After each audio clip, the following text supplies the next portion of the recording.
Britain did so many awful things during its empire, it's hard to know where to start.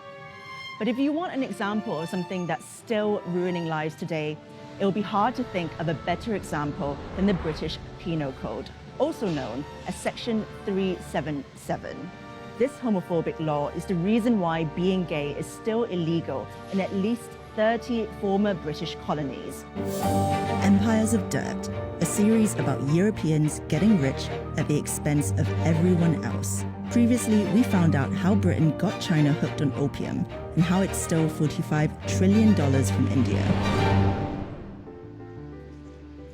When the British were busy colonizing the world between the 16th and 19th centuries, they also exported their own laws to the places they took over. It was kind of like the rest of the world were school kids who had to play by their rules. One of the laws they exported was the charmingly named Buggery Act of 1533, which was passed by Parliament during the reign of Henry VIII. You know, the one with the 6 wives. The Buggery Act did pretty much what it said on the tin. It banned male homosexuality and made gay sex punishable by death, but it didn't bother to ban lesbianism, probably because nobody really thought about women at the time. When the British Empire got going, the authorities were keen to enforce their idea of morality on the people they'd colonized. They also wanted to make sure that its soldiers and administrators weren't tempted to shag each other or their new subjects, so they imported this anti-buggery law overseas.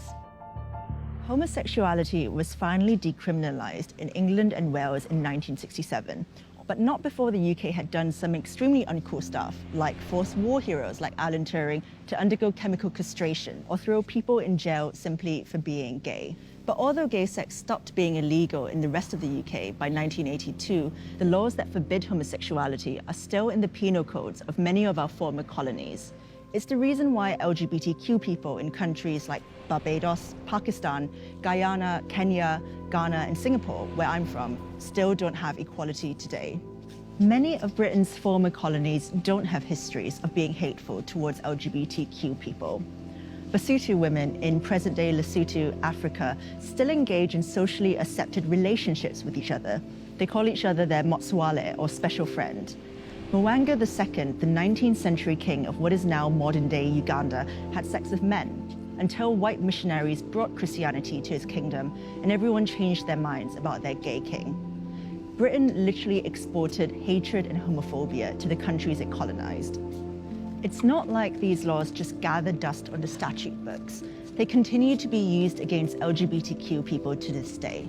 Between 2010 and 2014, almost 600 people were prosecuted under Kenya's anti-gay laws, according to official government figures. In 2010, 2 gay men were sentenced to 14 years hard labor in Malawi after being convicted of gross indecency and unnatural acts. They attracted the attention of the authorities after holding an engagement party. When the judge passed the sentence, he said he wanted to protect the public from people like you. In August 2018, 20 men were charged with illicit behavior after a raid on a gay club in Kuala Lumpur, Malaysia. Uganda still actively persecutes gay people to this day.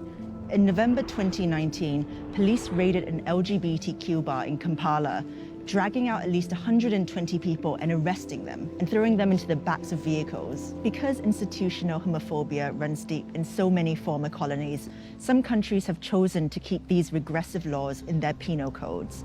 In March 2020, despite the best efforts of LGBTQ activists, a court in Singapore ruled in favor of keeping homosexuality illegal. Jamaica was once known as the most homophobic country on earth, with gay people being lynched by angry mobs into the 21st century. These days, we've mainly left it up to LGBTQ campaigners to sort out the trouble that the UK left behind. Would these countries be such difficult places for queer people if it wasn't for the British?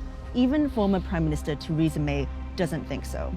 In 2018, she said she deeply regrets the role that the UK had to play in introducing these anti-gay laws to its former colonies. It's a nice gesture, although extremely belated. But saying sorry doesn't mean anything to the people who've had to live in fear and hiding, all because of their sexual orientation. Some sins you just can't apologize away.